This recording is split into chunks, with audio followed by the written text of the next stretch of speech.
Hi, everyone. My name is Shane McNally. I'm the marketing specialist with R3 Continuum, and I'll be helping moderate today's webinar. Today's webinar is titled Burnout, How It Affects You and Your Employees and What to Do About It. Today's webinar will also be in our R3C Live format, where we'll be having kind of a conversation with both of today's subject matter experts on the topic of burnout. So our first expert for today's webinar is Linda Saggau. Linda serves as R3C's Chief of Staff. She's responsible for research, strategic planning, and integration. She has over 15 years of experience in workplace well-being and is passionate about helping people and organizations optimize behavioral, emotional, and physical well-being and performance. She writes and speaks frequently on the topic of chronic stress and burnout and how to mitigate it. So we are lucky to have her here today. Alongside Linda, we also have R3 Continuum's Vice President of Crisis Response Clinical Services, Jeff Gorter. Jeff brings more than 30 years of clinical experience, including consultation and extensive on-site critical incident response to businesses and communities. He has responded directly to the September 11th terrorist attacks, Hurricane Katrina, the Virginia Tech shootings, the Deepwater Horizon oil spill, the earthquake and tsunami in Japan, the Newtown tragedy, the Orlando Pulse nightclub shooting, and the Las Vegas shooting, just to name a few. So thank you both for being here today. So with that, we will start this off. Linda, can you address the big question in the room of what is burnout? Yes, of course, Shane. Thank you. Welcome, everybody. Burnout is a syndrome. World Health Organization about 3 years ago defined it as, a syndrome that's conceptualized resulting from chronic stress in the workplace that is not successfully managed. The interesting thing about burnout and the troubling thing about burnout is that it has physical signs, emotional signs, and also behavioral signs. So if you think about those three things coming together in that intersection of a Venn diagram, it is particularly problematic. For example, physical signs might include headaches, body aches, chronic illness, persistent colds. The emotional piece, when we're stressed out, we tend to have more engagement. We might be a little more anxious. When it comes to the emotional piece of burnout, we're looking at much more depressive sort of symptoms. And unfortunately, if those symptoms go on for too long, we can actually see someone slip into suicidal ideation. So it's very, very serious. And then on a behavioral level, people have a tendency to detach. They have a tendency to isolate from others. They might have a tendency to skip work, come in late and leave early, or they could resort to overdoing food or substance. We tend to turn to things that are not necessarily healthy for us when we're in a state of burnout. I guess the way I like to talk about burnout is, if you've ever heard this concept of you just can't pour from an empty cup. It is when your cup is completely empty and you are physically, emotionally, spiritually exhausted on every level, and you really are out of hope. What Jeff and I are here to share today with you is that you can get out of burnout. There are ways to help you yourself as a leader and your employees mitigate and prevent burnout, but it takes some conscious effort. So I look forward to exploring that with you.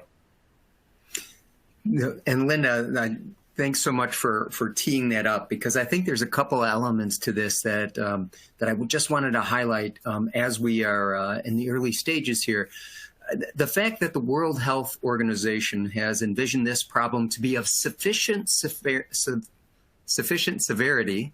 to categorize it as an actual syndrome, as an actual health issue, an issue that is challenging, both individual and organizational health. And I think that's important to recognize, because, as a syndrome, it can lead itself to, as you highlighted, a whole host of associated impacts that can be deleterious to both our physical and emotional health. But I wanted to highlight something that I think is subtle but could easily be missed. In this definition from WHO, It says it's resulting from chronic workplace stress that has not been successfully managed. And I think that's the key. That's the part that can often get missed. It's not that workplace stress in and of itself automatically and inevitably leads itself to burnout. No, not at all.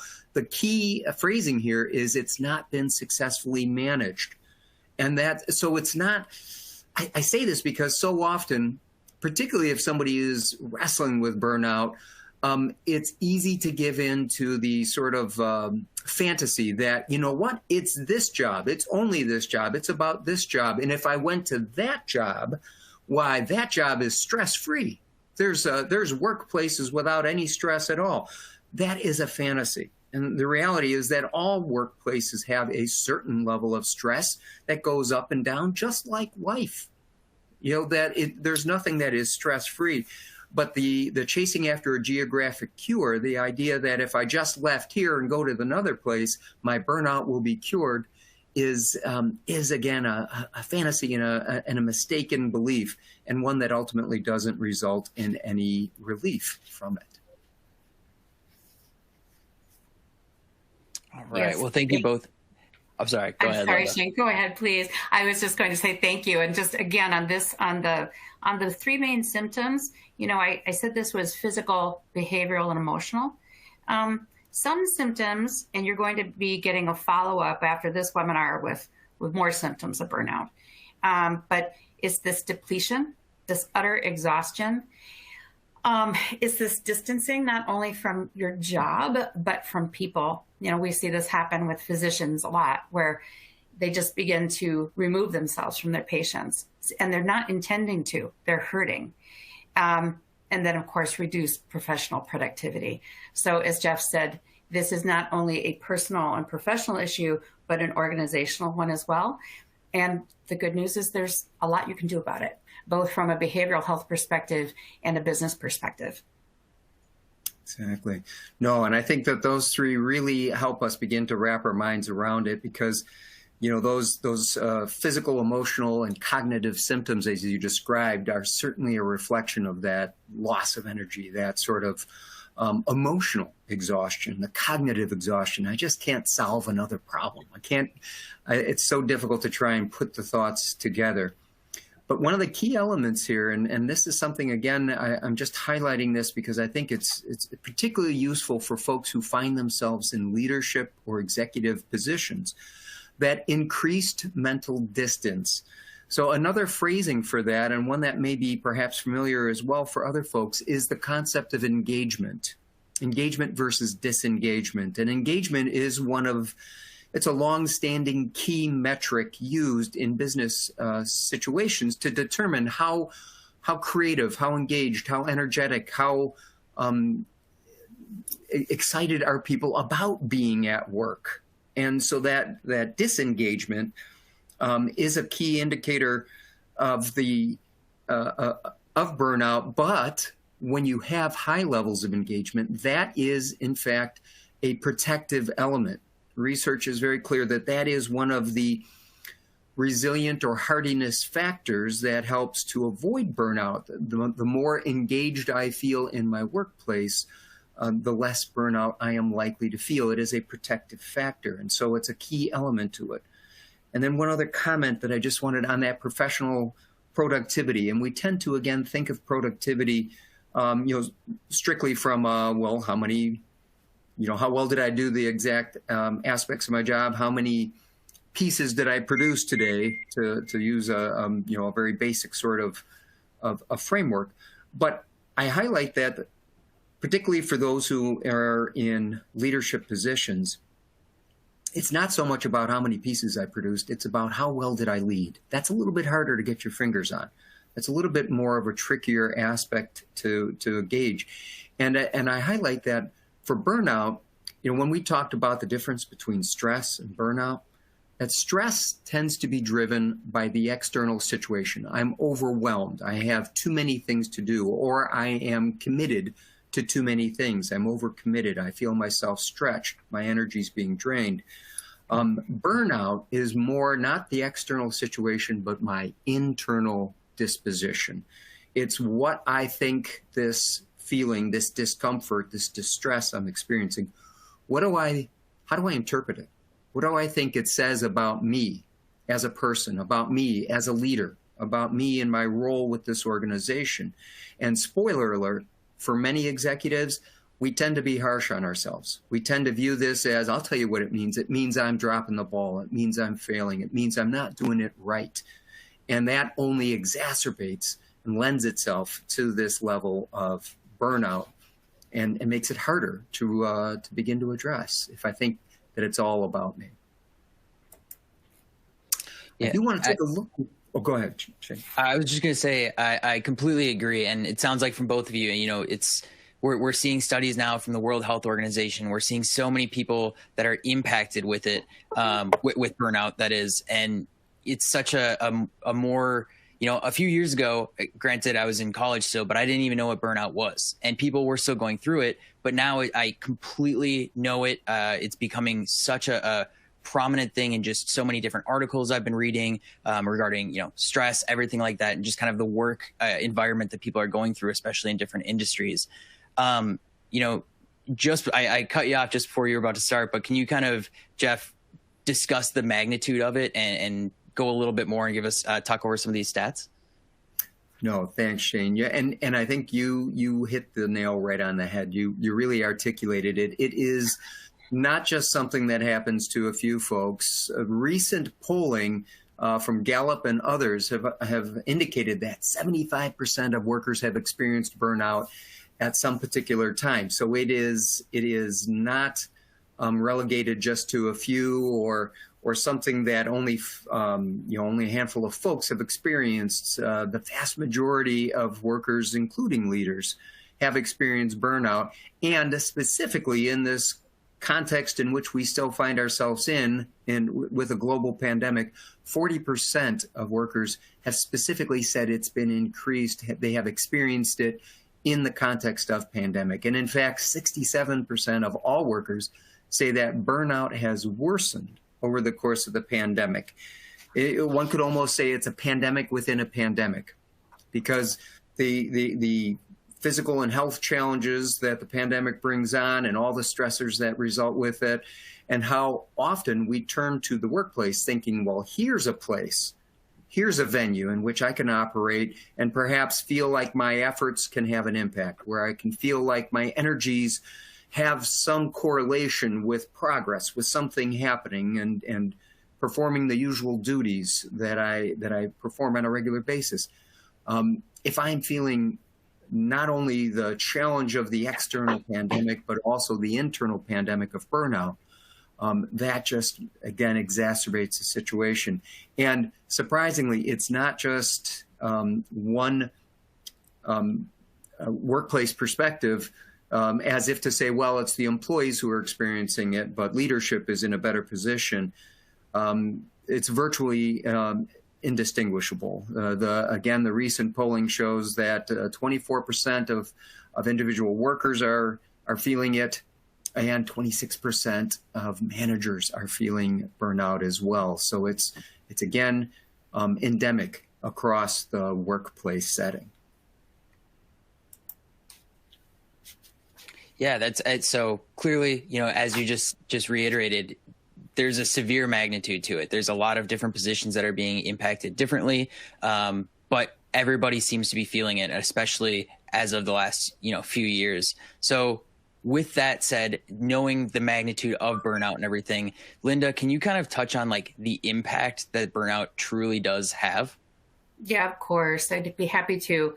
It is so important that leaders pay attention to this, both in themselves and in their employees.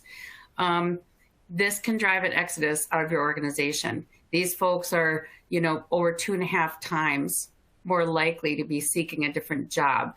It's very expensive. They're 63% more likely to take a sick day. Troubling, they're 23% more likely to visit the emergency room. All told, on a global basis, this costs about $5 billion per year and results in about 550 million workdays lost.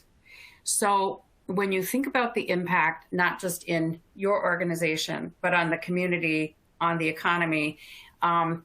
This is one of the reasons why Ariana Huffington and her organization at Thrive Global is so focused on eradicating burnout, because it has such a systemic impact. I always think of burnout as being a pond. It's a pebble thrown into the pond, and it has this incredible devastating ripple effect.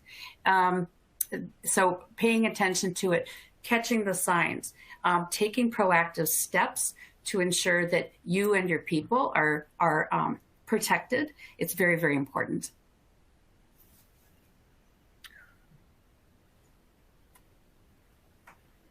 Yeah. So, I mean, just like you both have mentioned, it's such a big deal. We have to make sure that leaders, specifically at making sure that their people are protected.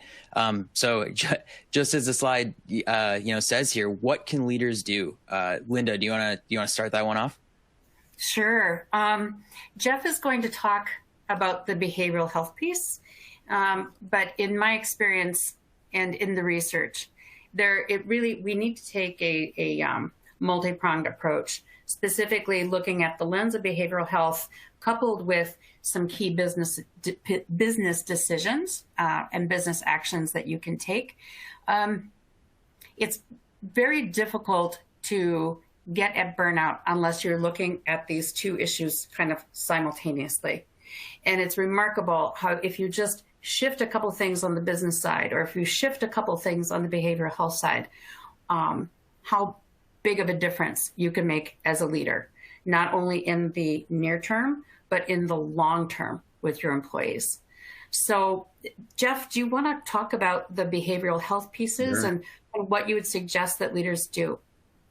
Yes, no, and Linda, this is part of the reason why I was so excited to be able to co-present with you, because, again, these two areas are often viewed as separate and sometimes even perhaps diametrically opposed. But the reality is they are inextricably linked, that what we do to manage and provide and facilitate our behavioral health support, our resilience, has direct impact on the business decisions and vice versa.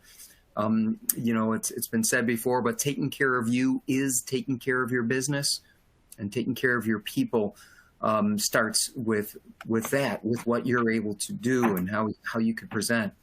So I'm going to look at three specific areas that I think are useful and speak well to, particularly to those, again, in leadership positions. It's kind of the angle I'm coming at, because I think if leaders begin to exercise these areas, it has that corresponding ripple effect that you described, Linda, that the more they take care of themselves, the more that ripples through the organization as well. And so there's three buckets of self-care, of behavioral health support I want to look at. The first is presence.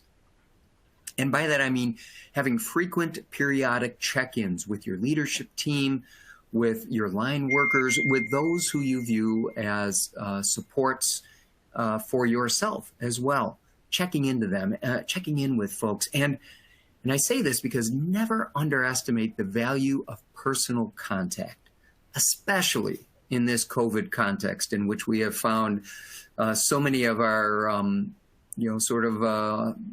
unspoken social supports that we had relied on in ways we were never fully conscious of have been severed.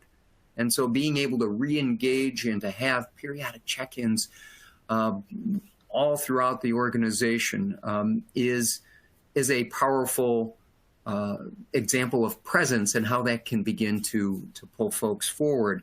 It's also true that it creates a space to listen and hear what your teams are saying.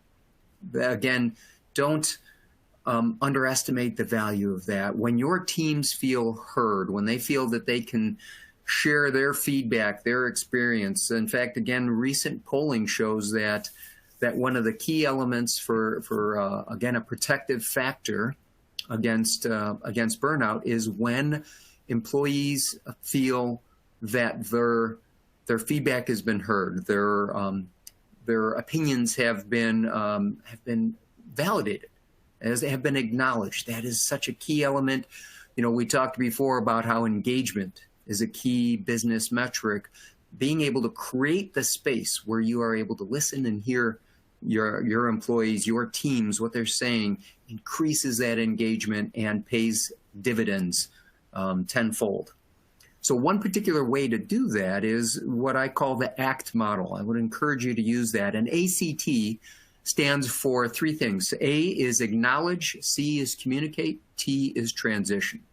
By acknowledge, I mean acknowledge and name what folks have been going through.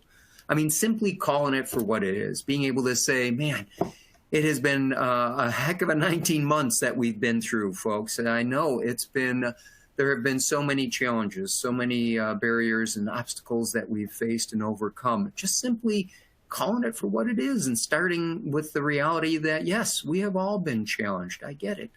And then move to the C. The C is communicate, compassion, and competence.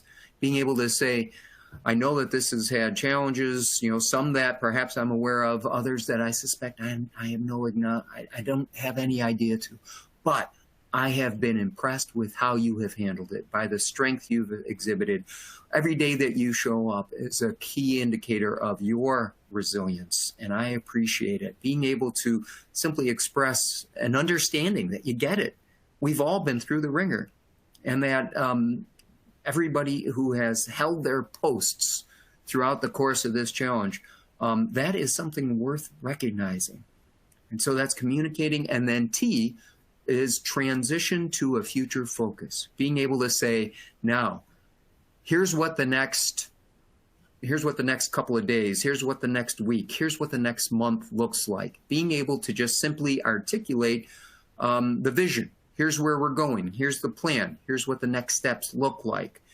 Being able to acknowledge the challenges they face, communicating your compassion as well as your confidence in their strength, and then transitioning to a future focus is a great way to demonstrate your presence.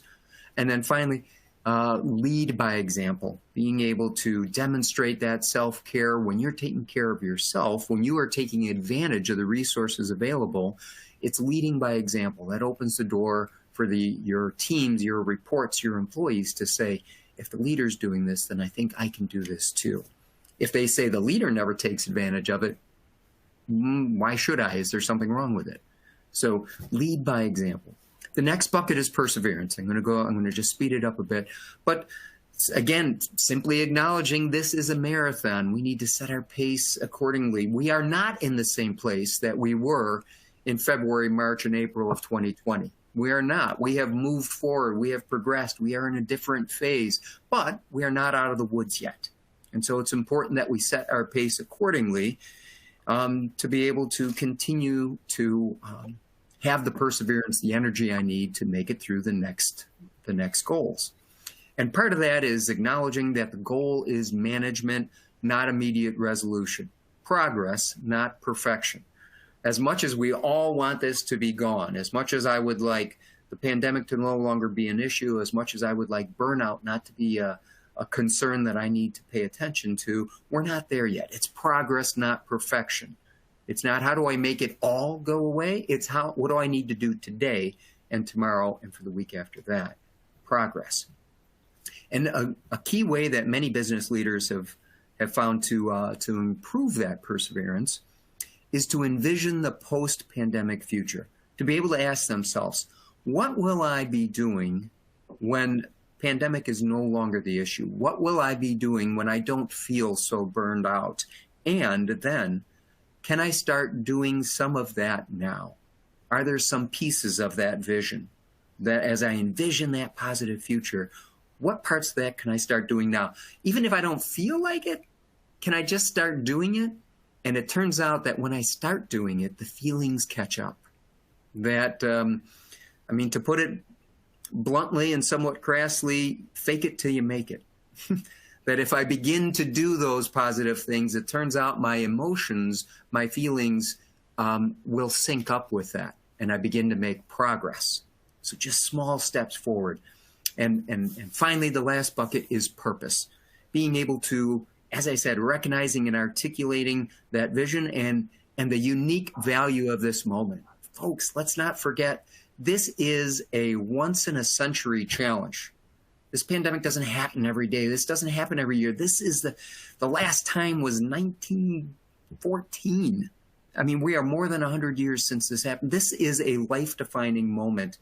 And what you are doing now to get through this, what you are doing to have gotten through these last 19 months is something well worth stopping, taking stock of, and celebrating, championing what we have done. There is great value in what you have done to get to this point. And I think it's worth simply acknowledging that, the value of this. And closely aligned with that is acknowledging what others have done. Acknowledge the contributions of others, being able to be free and saying, you know what, how the things you have done, the solutions you've come up with, the adaptations you have made to be able to adjust to this circumstance. I just have to tell you how much I have valued that and how impressed I have been with that. And there's a secret to this. When you think about that, you think, oh, good, that will make them feel better. That will encourage them. That will inspire them. And it does, indisputably. But there's a secret. Being free with your praise, acknowledging the contributions of others, has a benefit to you as well. Research again shows that your mood improves when you acknowledge the benefit that others have brought. It's kind of the rising tide floats all boats. If I can lift someone else up, if I can encourage them, if I can speak to their contributions, it turns out unexpectedly, I feel better too. That is something that is helpful and worthwhile for me to do on top of that. And finally, recommending and encouraging the use of the resources that are available, not because I just can't take another step, but to maintain your mission readiness, to maintain your ability to stand your post, to show up each day, do those things that help keep you going, whether that's utilizing your employee assistance program, your behavioral health benefits, whether it's calling upon mentors, community leaders, your faith mentors, whatever it might be, taking advantage of the resources that are out there to be able to empower yourself and your teams to move forward. Now, Linda, I've dived deep into the behavioral health support, but I'd like, if you wouldn't mind, sharing a little bit about how some of the business aspects that are also equally helpful. Of course, thank you. So again, the behavioral health piece and the business piece, they mesh. And as tough as it can be, sometimes when we see burnout emerging in an organization, it is really a call to step back and say, okay, what is going on with the business? One thing that we recommend is that, while you're working on the behavioral health piece, look at other ways that you can enhance the employee experience to enhance that focus on, as Jeff was mentioning earlier, purpose and strengthening interpersonal relations. Without purpose, without a vision, it is very difficult in an organization to feel really completely safe, grounded, directed, led. So now more than ever, the job of leaders is to lead. It is to set the pace. It is to point out to the North Star and share with people where they're going, and help them understand how to interpret strategy and how to engage in it effectively so that they can feel accomplished and successful. If you have any sense in your organization that operationally or in your processes or strategically you're kind of spinning your wheels, it's an opportunity to step back, to kind of slow down, to speed up, and get greater focus. With that, I'm going to talk about focusing on strategy. It's very easy to believe that we need to keep all the balls up in the air. But, the core of strategy is about what you say no to.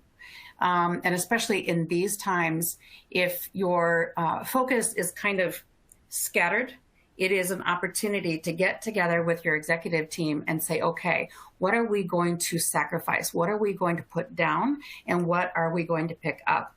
And as old as this concept is, I still love the Jim Collins Good to Great concept of the hedgehog, the intersection of your passion, what you're better at than anyone else, and your financial driver.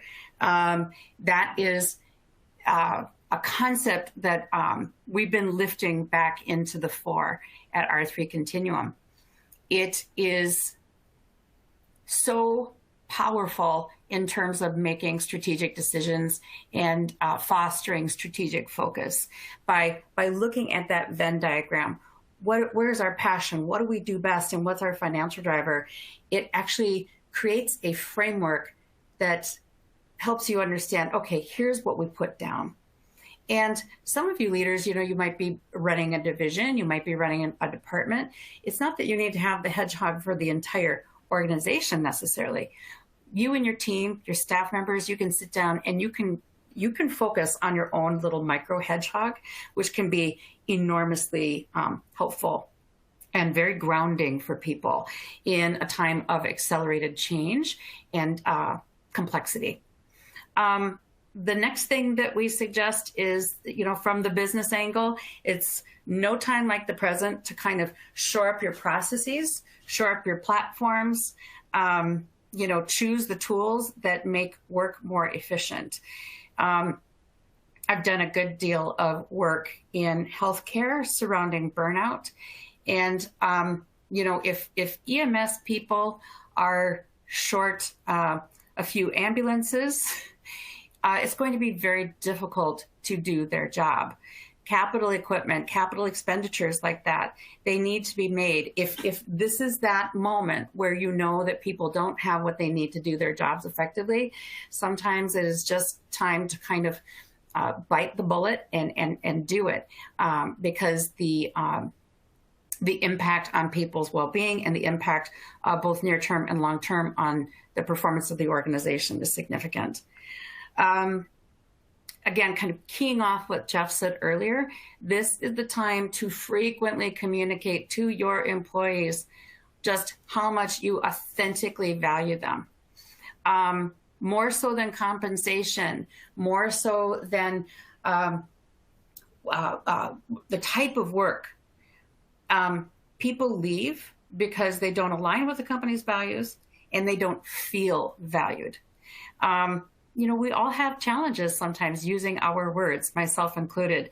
This is a good time to just step back and say, okay, the biggest thing as a leader that I can do is express appreciation, be authentic, talk about your own challenges, be vulnerable in a really kind of brave way, and tell people that you care about them and ask them what they need. There's a number of articles out there, research from McKinsey and whatnot, with this exodus from companies. Most companies think that it's about compensation or workplace stress. It's actually not. People aren't feeling valued. That's the number one thing that's showing up in the research. So it's a simple thing to do. You can do that in a million different ways. Get creative with your team, talk with your comms people, talk with your marketing people, talk with HR, but start letting people know that you care and that you genuinely value them. Demonstrate it. Walk the walk. Last piece on the business side and the people side is shoring up inequities. We know that your DEI programs, diversity, equity, and inclusion programs, are critically important. When people do not feel welcome, when they do not feel understood, when they do not feel authentically included in the fabric of an organization, it actually leads to things like stress and burnout. Not being included, not being a part of is very stressful. It's not just, it's not right.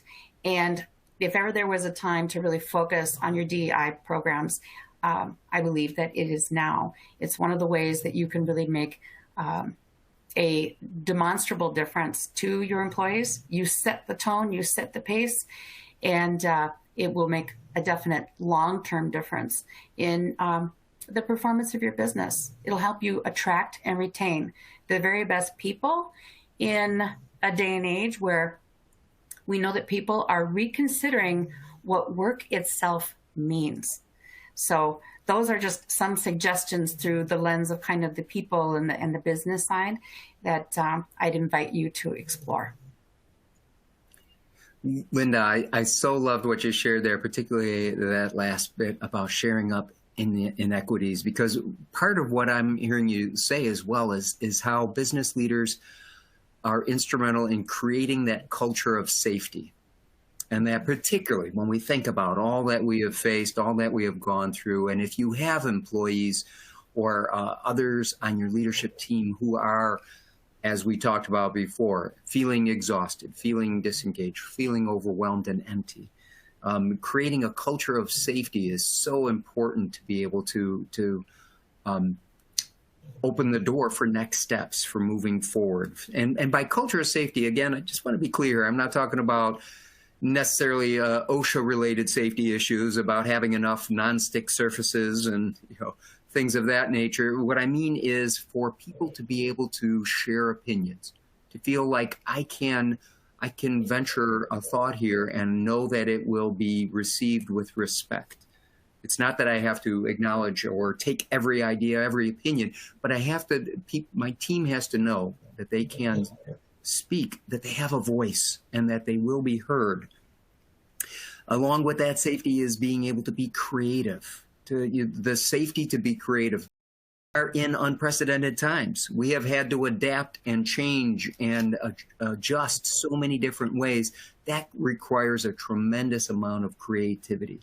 And creativity only happens in an environment of safety where I can try something, I can experiment, I could try a pilot program with the understanding,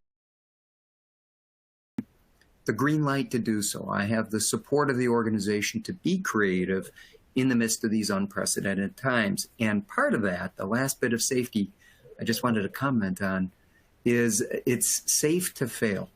And by that, I mean, if you are trying something creatively, nobody hits a home run 100% of the time. They're up to base, using metaphor that in order to be creative, means that some of those ideas may not work. And a leader can create the environment in which people know it's okay to fail. It's okay to try something. Not all of them will work, but we will have learned something. To quote the old Thomas Edison adage that when people said, you failed 1,000 times in as you were trying to create a light bulb, and in fact he said, no, I learned 1,000 times how to make the right one. And so that's the leader's goal, is to be able to create that environment of safety for all of that. And when I do that, it will decrease as well. Right. I would also key off of that, Jeff, saying, familiarize yourself with the signs and symptoms of burnout. Not only for your employees, but for yourself. Get familiar with, feeling tired and drained most of the time. Notice when people have low immunity. Notice when people have headaches. Notice when they're feeling a sense of failure. When you're burned out, you have these deep-seated feelings of inadequacy. It is like you are in molasses, and it's not about working harder. You just can't get anywhere. Notice when you sense a lack of motivation. And key into the behavioral pieces. Are people isolating? Do you suspect that they're turning to food or substance? Are they taking out frustration on others? A big component of burnout is cynicism.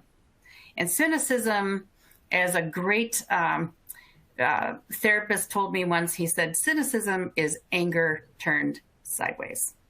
And the last thing that I would say is, if you notice these symptoms in yourself or in others, have compassion. Have compassion for yourself, have compassion for others, because really when people are exhausted, cynical, and disengaged, they're actually experiencing a legitimate syndrome. They're not trying to be awful human beings.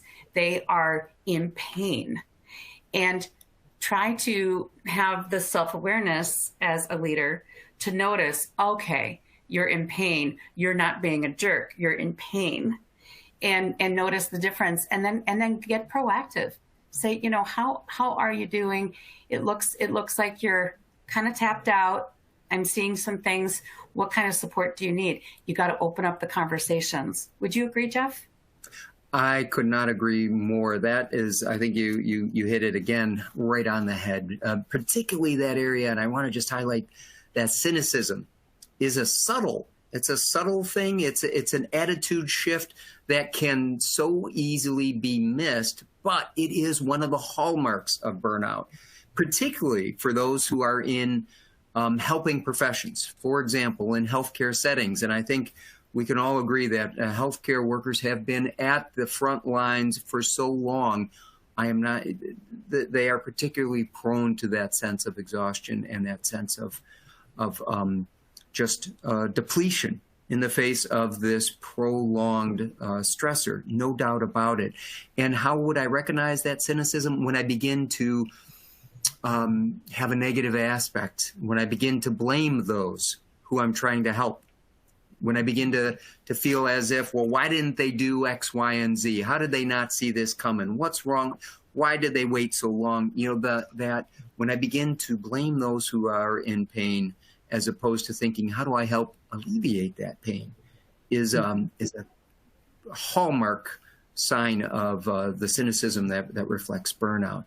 And the flip side of that coin, the positive aspect, as you highlighted, is assuming good intent, recognizing that even when folks are expressing these kinds of this kind of exhaustion and cynicism, nobody wants that. Nobody chooses that. Nobody says that sounds like a good way to wake up each day and think, how can I be? No, that's a reflection of somebody who is in a level of distress or who is exhausted. And what can I do to alleviate that? What can I do to speak one kind word into the midst of that and perhaps, again, rise their boat? What contribution can I acknowledge? What thing did they do? What attitude, what approach can I say, you know what, I really liked how you did that?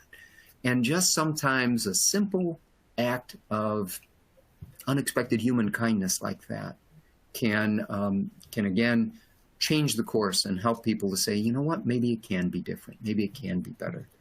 So I really appreciate what you shared on that. Yeah, I would add one more thing, Jeff, and we need to talk about this more in our society. Burnout, left unaddressed, is quite frankly dangerous, because when it tips to the extreme, people can tip into suicidal ideation. And that is when doing things like mental health first aid training in your organization, getting people familiar with signs and symptoms, encouraging people to use their benefits, seek out professional help. There is no shame in it, because as much as we try to engage in self-care, help ourselves, there are times when you need professional help.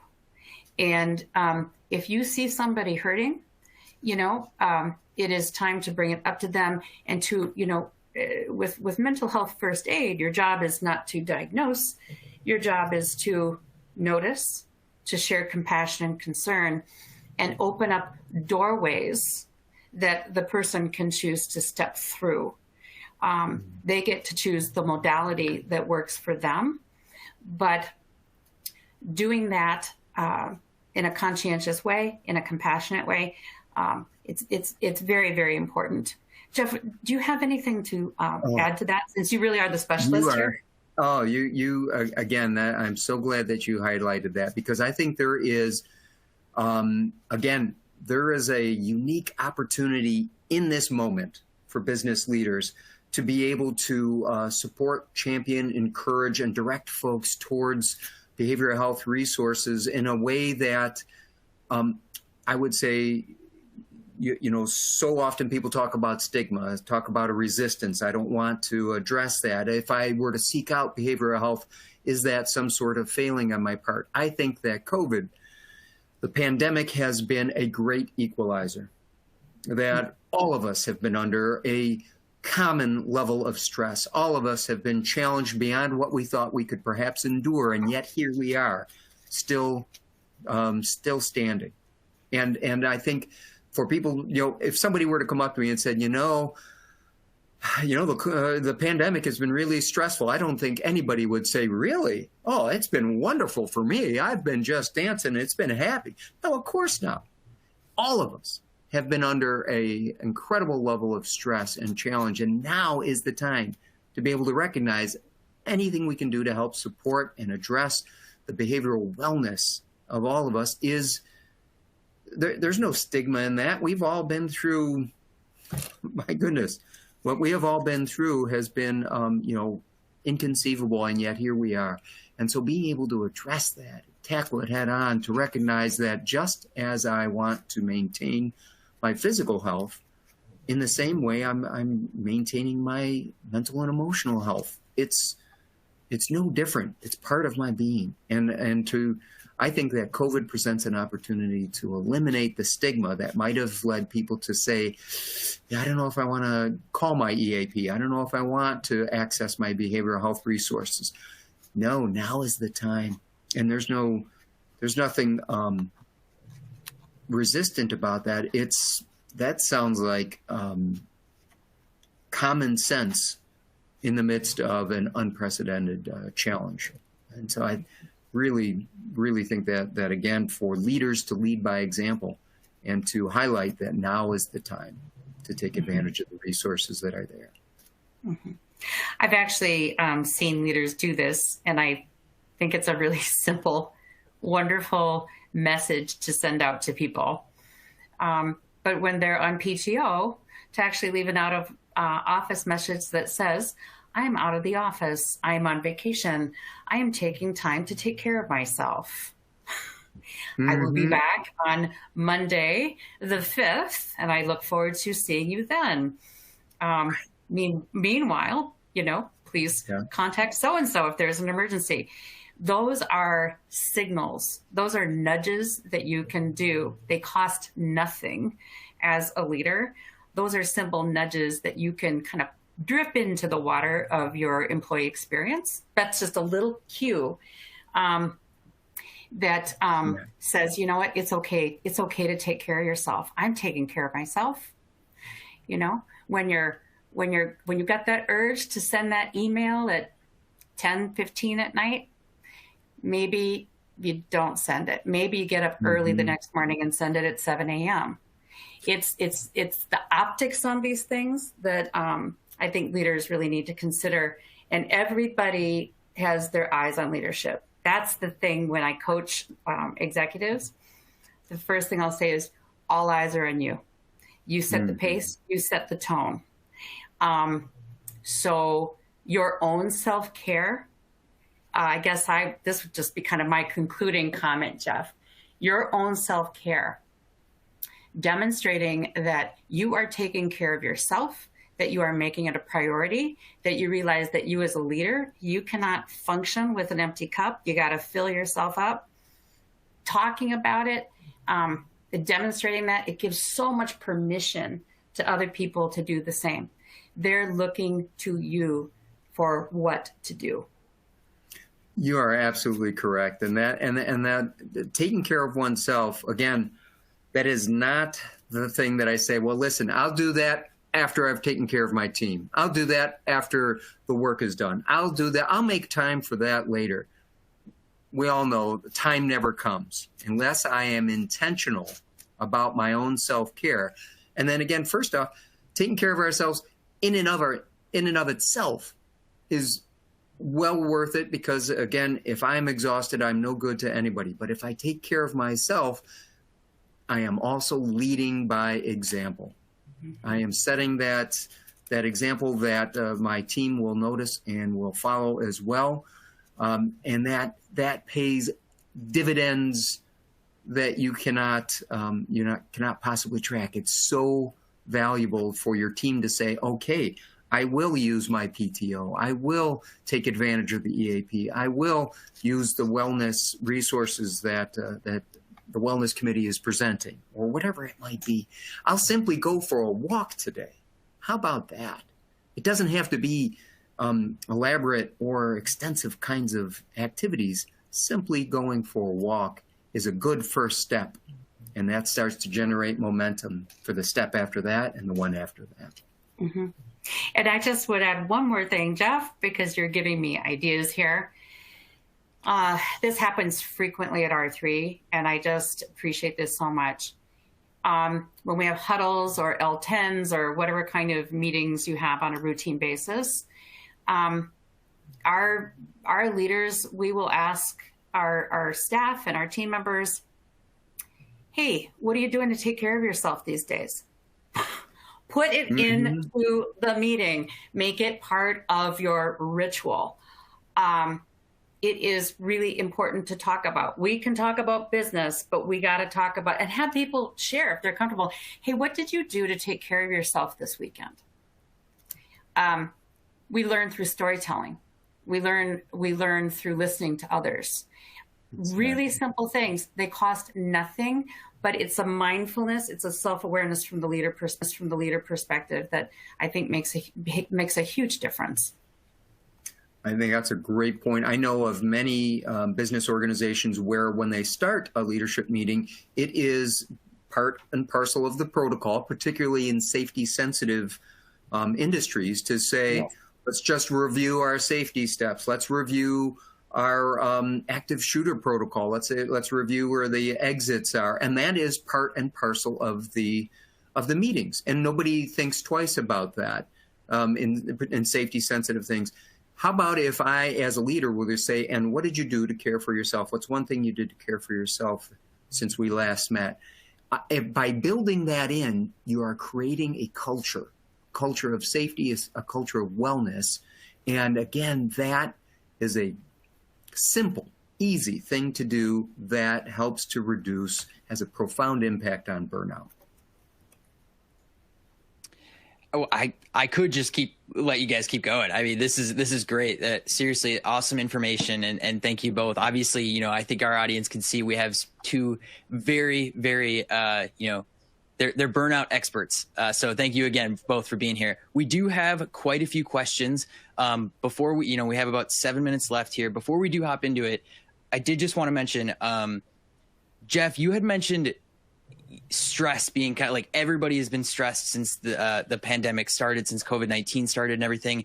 We actually did a survey in one of our recent webinars and asked everybody, has your stress increased over the last year? And over 65% said yes. And like just yes, straight up. And the other percent said somewhat, so but what that shows is that it has increased for everybody. And that was almost 900 people answered that survey for us. And so, that just shows right there the impact that this has really had. And it's kind of like you said, it's almost made this level field that everybody's feeling this right now. And it ties back to the magnitude too. One other thing that I thought was really interesting that you both mentioned is the importance of leading from top down. I mean, even coming out of college, being able to have the year before COVID happened and before we kind of started working remote and everything, and seeing how important it was for leaders to lead by example. Now you're coming out of college and people are just hopping into the workforce, but just from their apartments or from their homes. And if they're not seeing that their employer or their leader is caring, then that's going to reflect the exact same. And I think that you both made a great point that it's kind of that top down, is so important on that. So we will hop into questions. Let's see. I have quite a few here. But while we're here, just before everybody heads out, I do want to invite everybody to our next webinar on Tuesday, November 16th at 12 p.m. That's Central Time. This webinar will be with Jeff Gorter, and we'll be addressing fatigue in the workplace. So we'll kind of take a deep dive into the journey over the past few years, kind of where we've been, where we are, and where we're headed. So that's going to be a really good webinar. We're looking forward to everybody joining us there. You can get some more information and register for that using some of the widgets on the screen. So to start, we had one come in pretty early on in the webinar that I wanted to send over. And I think, Linda, I think this is probably a good one for you to address. So that would be, can high engagement actually lead to burnout? Yes, there's actually data on that. This is why you look out for your A players. There are certain personality characteristics like perfectionism, kind of type A squared personalities. These can be some of your highest performing people. And if they took a survey, a self-reported survey, they would say, I am highly engaged. But they might be so engaged. Just because they're engaged doesn't mean that they're not burned out. Those A-team players actually have a higher likelihood of being burned out than less engaged people. So keep an eye on those folks. As Jeff was saying earlier, we're doing a lot of experiments these days, aren't we? Don't let perfection get in the way of possibilities. Allow yourself to learn from mistakes. Give yourself some grace. And, you want to look out for those folks too, that where, the work-life balance. I mean, my dog is snoring here. I might go up to the kitchen later and, get a little snack, and then I'm going to be here with my 3 computer screens. It's very blurred. And those type A squared people, those perfectionistic people, keep an eye on them and give them permission to unplug. Actually talk about that. So yeah, there is data. Highly engaged people can, if they're perfectionistic and type A squared, can have a higher likelihood of being burned out. All right. That's great. Thank you for answering that. I think this next one, you just kind of mentioned it, Jeff. I think it's perfect for you. Any particular suggestions for burnout in the healthcare industry? Yes, absolutely. So I think there's sort of 2 levels to that. One is, what can I do during my shift? What can I do? Taking micro breaks, taking moments where you can step aside intentionally, because we all know in healthcare, if I don't intentionally take a break, if I don't intentionally step aside from it, in coordination with others on my floor, I will just keep doing and keep doing and keep doing until I am utterly empty. And so being able to say, even if it's 5 minutes, I get it. We're still not at a point yet, particularly perhaps, let's say, nurses on a COVID floor or in an ICU or an ED. We're not at a point where we can say, well, listen, I'm just going to take the day off, or I'm going to take an hour break. You may not be able to be at that point, but can I take 5 minutes? Can I walk outside, get some fresh air? I need to have micro breaks throughout the day intentionally to be able to manage that. Now, the second part of that, and I know there's a wide range. I know we don't have enough time. I mean, I could give 20 things that we might do, but one thing that I want to highlight is utilize your support network outside of healthcare industry. It's absolutely critical that folks who are in the healthcare industry have support networks, have friends, have social contacts, have organizations, teams, faith groups that they are part of that have nothing to do with healthcare. Because there is something about healthcare that is so all-encompassing, so intense, the camaraderie that is built when you're in a life and death situation, that we tend to then develop our social contexts around that. And if I never get a break from that, if when I get together with my friends and all we do is talk shop, all we do is talk about the hospital, talk about what happened on the floor, I'm not getting any break at all. I am maintaining a focus on it. It's absolutely important, critical that we have outside relationships as well that feed into me, that have nothing to do with healthcare, because I need to remind myself that there is more to life than the hospital, that there are other things out there. I need to expand my vision, my horizon. Otherwise, it will dominate and it will eat me up. So I have to have outside things that equally fill my bucket as well. And I would add one thing, that burnout prevalence is so high in healthcare, as is PTSD, that if you feel, that there needs to be support on site, that's available. That's an option. Sometimes you just need to step up and say, okay, I've got to make someone available for my people. That at this juncture is not extreme. We've done a lot of that throughout the pandemic. It is a gesture that has an incredible impact on people and their families. And there are some really effective interventions that can be done. So sometimes you need an intervention too, especially in an area like healthcare. Excellent. Excellent. Well, thank you both for answering that. We have a few more, but unfortunately we are out of time today. So that will wrap up today's webinar. Thank you everyone in the audience for attending today. Have a great rest of your day.